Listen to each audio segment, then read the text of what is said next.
Before I before I introduce myself, I want to say this. I was told by the old timers in Cleveland to always say this. I was prayed into the program of Alcoholics Anonymous. I believe that more today after 23 years of sobriety than I believed day one. My name is Dolly Abbott. I am an alcoholic. My sobriety date is October 6, 2002. I'm forever grateful. The reading that Michael shared with you this morning is very special to me. I've had some real deep spiritual experiences around that reading that have stuck out in my mind and my life, have changed the course of my life. And I wanted to share it with you today. I like to tell stories, so I'm going to give you a story. And I hope there's deep meaning about our program in this story. I know for me it is. I want to talk to you about the fellowship of AA, about the beautiful power that led by example and led me to Freedom from Bondage, the name of this group. And that's exactly why this reading was chosen also. Just briefly, I took a drink at the age of 14. The drink took a drink and the drink took Dolly. I got to tell you, drinking took a very vital role in my life from that point on, and I slowly withdrew from life as time went on. I'm a low bottom. I drank and got high for over 30 years. And so when I walked in here, I didn't even walk in here. I crawled in here. In fact, the truth is they carried me in here. Literally, my first sponsor came to my home, picked me up, carried me to the rooms of Alcoholics Anonymous once again after 15 years. Okay, I just didn't know how to surrender. I just couldn't. I didn't know. I'm the jaywalker, and just briefly, in and out of treatment centers, in and out of detox,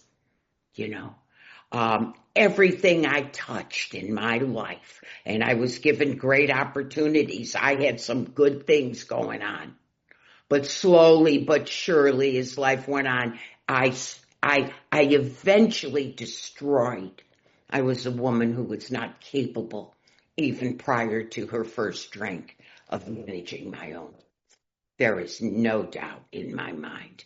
And I want to tell you, and this is so important to me, that I lived with an obsession to drink. And this is going to pertain to this reading, right? That took away my freedom, that left me with no choice but to drink. But I didn't know all that, No human power. I love that, the A, B's, and C's. No human power, and that's the truth, none for me, I lost everything, could relieve that obsession to drink. And there it is. I came to Alcoholics Anonymous in October 6, 2002, and I want to get into this. Like I said, I was a broken woman. I was definitely a broken woman, and I surrendered.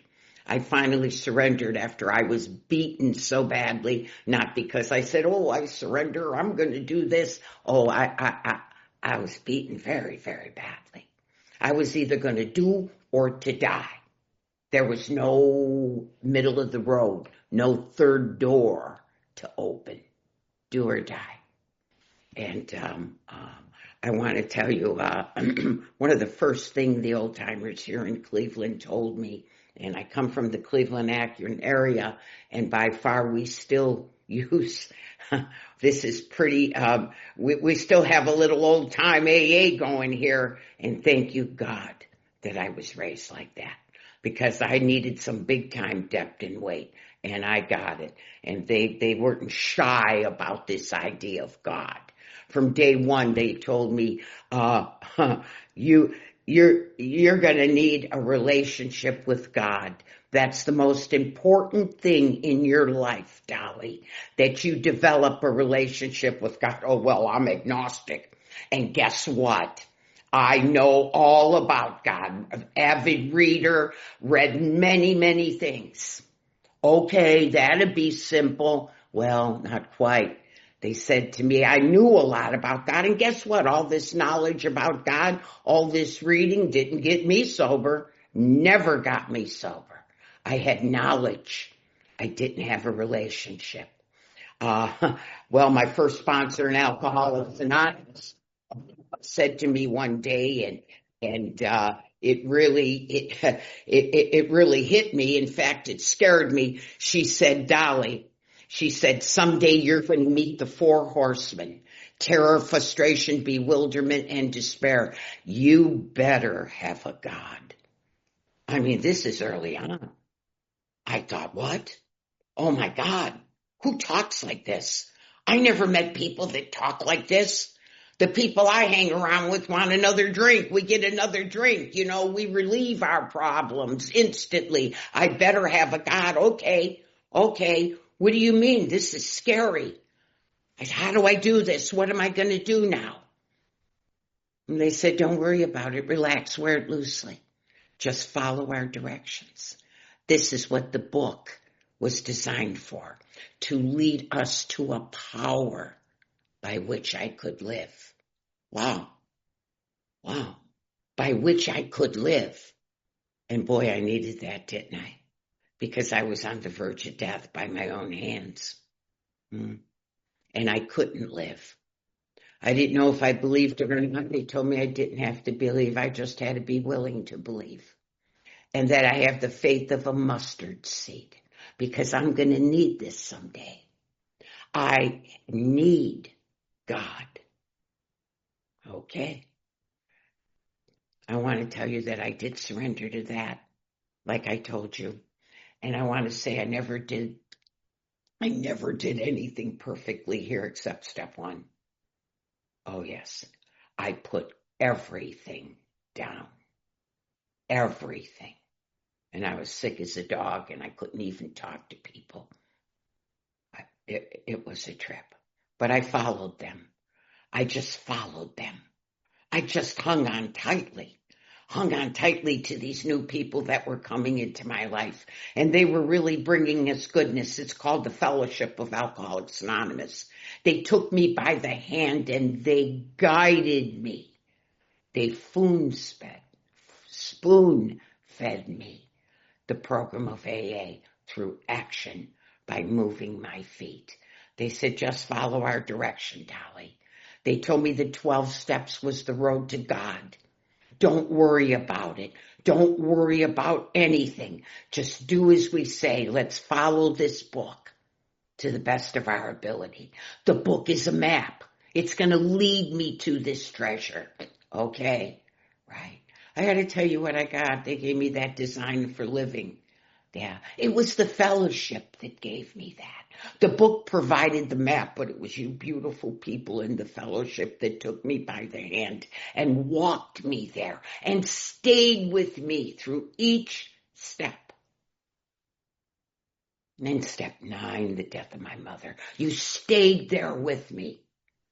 The beautiful fellowship, my new loving friends. And they told me, we're going to teach you how to love, Dolly. You don't know how to love. I could hardly believe that. But I said, okay. They were right. I suffered from self-centeredness. They told me that service is what I needed. I got a home group of me. I didn't get a home group. They gave me a home group. The old-timer Don C. here gave me a home group. And it was the Sister Ignatia group. And I'm the newcomer. I must have had 2 days, and I'm making coffee. And about 3 months into this, I'm thinking, oh, no, I'm tired of making coffee. And I went up to the old man, and I said, how long do I have to do this? And he said, hey, kid, the highest you get here is servant. Today I strive for that. See, service is love, right? They were teaching me how to love. I was uncomfortable serving people when I came to these rooms. Whoa, that's almost embarrassing to admit. I was uncomfortable. I didn't know how to serve. My thinking was so self-centered. They gave me 12 steps, the principles real quick. And I remember the slogans all over the walls, and that home group we're going to all the time. We have the meeting before the meeting after the meeting, and the old man held court with all us newcomers. They told me, Dolly, you're a taker. You have to learn to be a giver. You got to give until it hurts, Dolly. And then you know what you do? No, what do? You give some more. Oh, it sounds so good. Sounds so simple, but not easy. They say, I do the best I can. These are some of the fundamental things they taught me. Foundational work in my life, my experience. They said that I do the best I can at any given moment. I leave the results to God, to this God that I hardly understand. Trust life, Dolly. Trust life. Trust that you're exactly where you are at any given time. Oh, wow. These are such new concepts. They told me to start cooperating with people because I compete. That's all I do is compete. I compete and I judge. I got to be better than you or maybe worse than you. Whatever. I'm special and I stand out. Wow.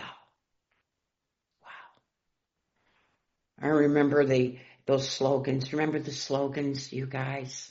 Easy does it. First things first, but for the grace of God. Today I used to think, what does that mean, right? Oh, yeah. What does that mean? Today we could write books on it with our experience. Trust God, clean house, help others. We went to meeting after meeting after meeting after meeting. About 6 months sober, I'm sponsoring one girl. She was 15 years old. And they told me, yeah, go ahead, sponsor.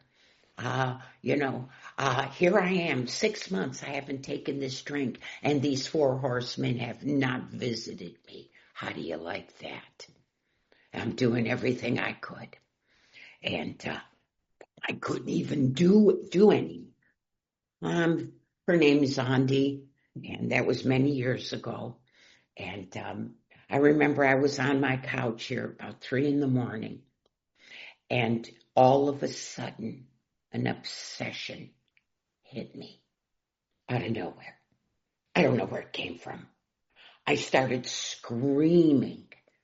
Oh my God, I'm doing everything I can because I'm going to drink. Because I'm going to say something. Some people get through obsessions. I've heard those kind of stories. I don't. Never did. Never will. I don't. Never in 30 years do I get through an obsession. A thought that overrides all other thoughts. An obsession. And it came and it hit me. And I'm screaming and crying. Oh my God, AA doesn't work for me. I'm doing everything I can. Look at what's happening. I'm on my way out the door. That's right. It's a done deal. Terror. I was terrorized. Frustration. It doesn't work. Wow. Despair. I ran out that door, got my car. I'm leaving. I remembered that I heard a speaker one day. And when he was speaking, he said this. If you ever get like that, ask God for a moment of sanity. And I remembered this guy. By the way, I'm going to say it now because I'll forget. I always forget things. I can never say everything. That speaker had the same sobriety date that I have. But I didn't know it at that time. I don't know, you guys. Is it fairy dust stuff? I don't know. I can't explain. I can explain some of this stuff, but I can describe to you my experience and share it. And I remember what he said. And I'm in that car going backwards, reverse down my driveway. And I started screaming, God, please give me a moment of sanity. Please give me a moment of sanity. And very quietly, just like they say, do you know how they all say it, the voice of God or whatever, quietly? That's what happened. Very quietly, a thought came across my mind. And the thought was, Dolly, if you do this, if you go, what's Andy going to think? She's 15 years old. She's a kid. What is she going to think about AA? Maybe she'll leave AA and say, it doesn't work. My sponsor got high. Oh, this, oh, that. How about her? And I thought, oh my God, those women that helped me, I mean, they really went all out. I went to my first sponsor's home in South Carolina and detoxed. She spent 24 hours with me for a week doing nothing but her perfect 12-step work on me. I am the product of a good 12-stepper. Oh, yeah. Thank you, Alcoholics Anonymous. And I thought of this. And I got to tell you, it ended. The obsession left.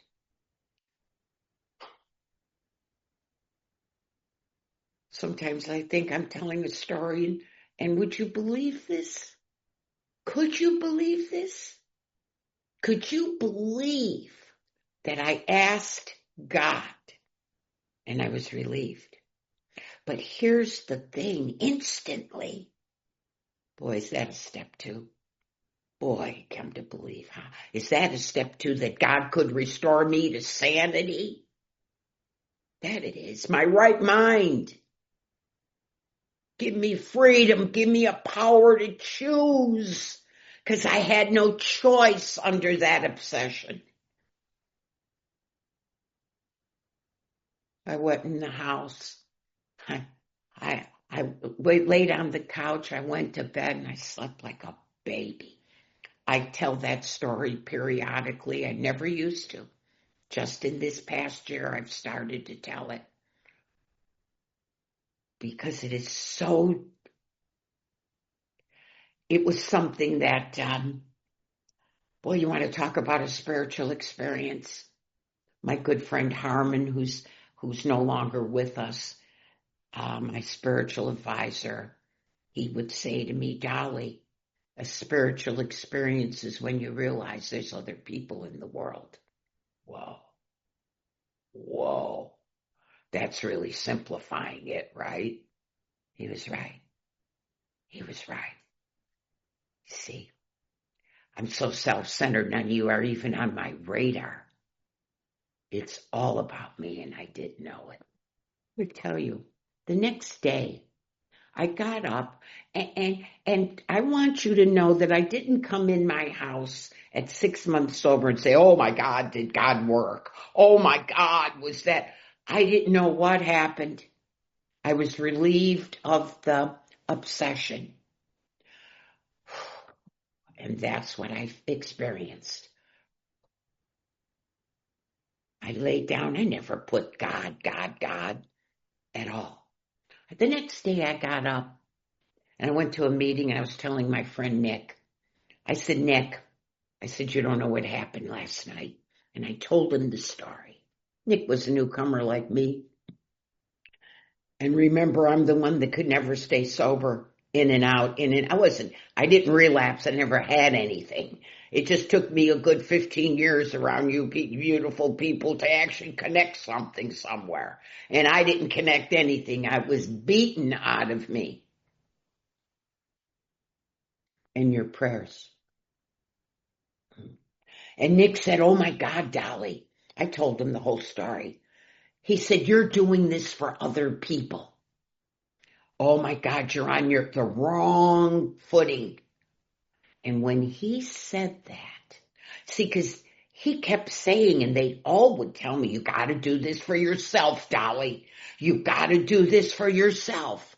And I'm doing it for Andy and for my sponsors and the women that help me, you know. And he said, no, you're gonna get high again. And they really meant well. And they loved me.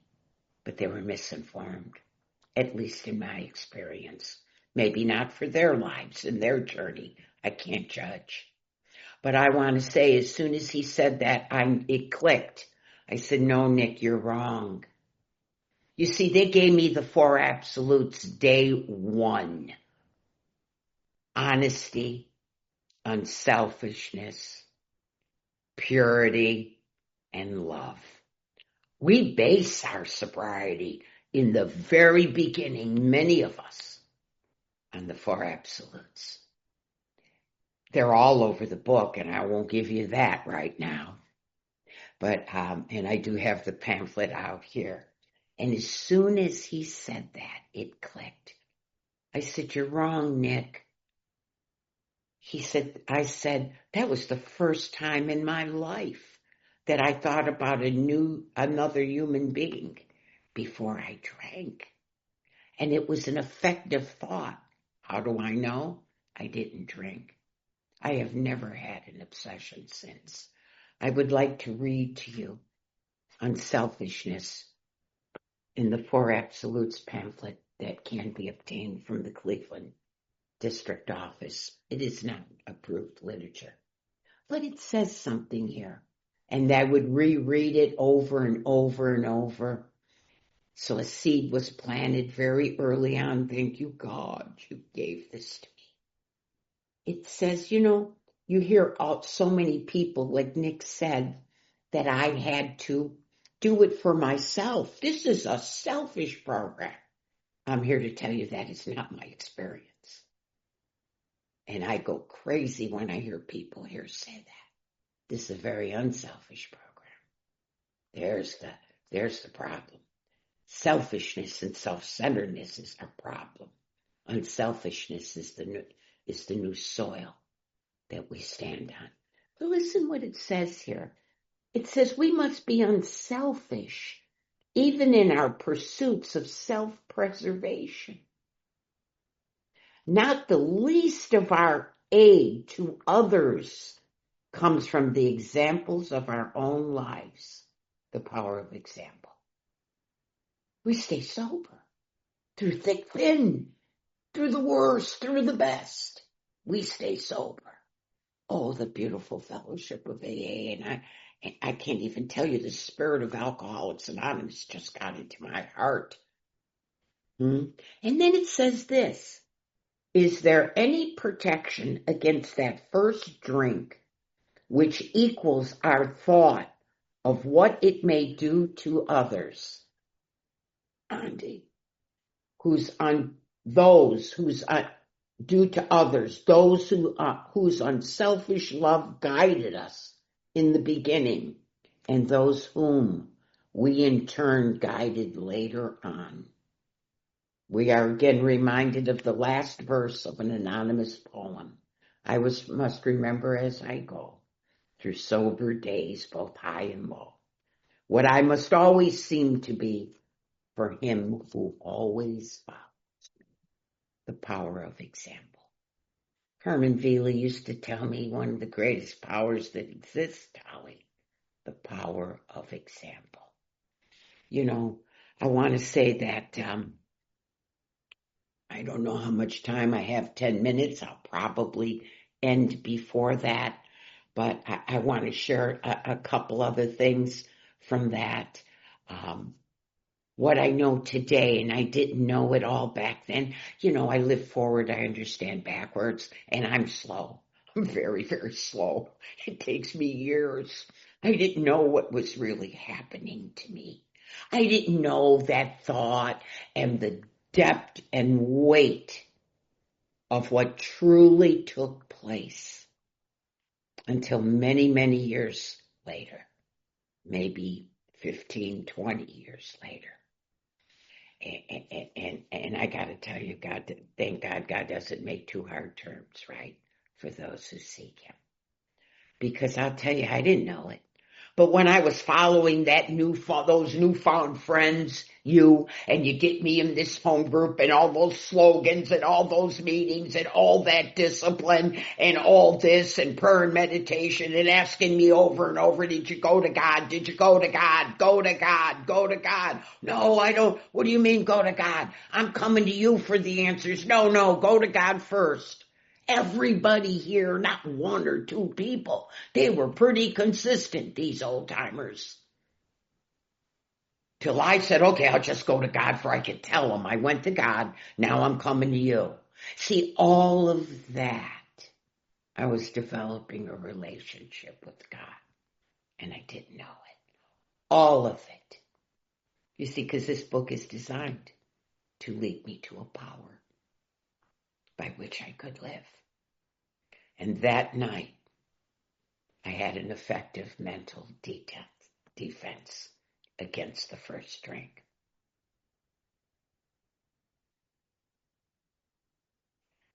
I love to say this because it reminds me of the history of Alcoholics Anonymous. I'll share briefly. I have a little time. As you look back into the history of AA, where Carl Jung is the mastermind, I will say. Well, I don't like to say that. We're not the only ones in life in this world that have the solution to the world and our problems.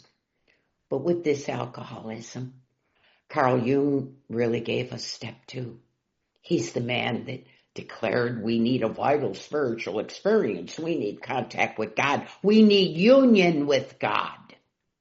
He said that's what we so desire.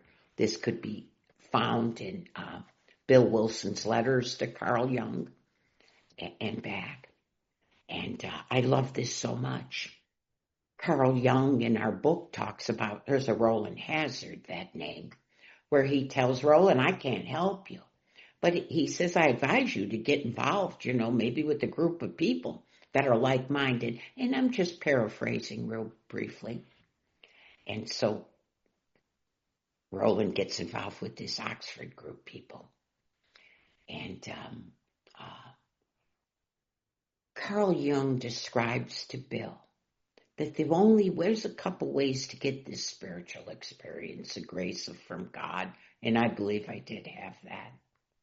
And he says, by joining a group of like-minded people. So we are, and I love this. This describes the fellowship of AA to me in my heart. When Carl Jung says that we join a group of people that form a protective wall of human community around us. That's what you did. For the first time in my life, I slowly came from isolation to join community, society, life.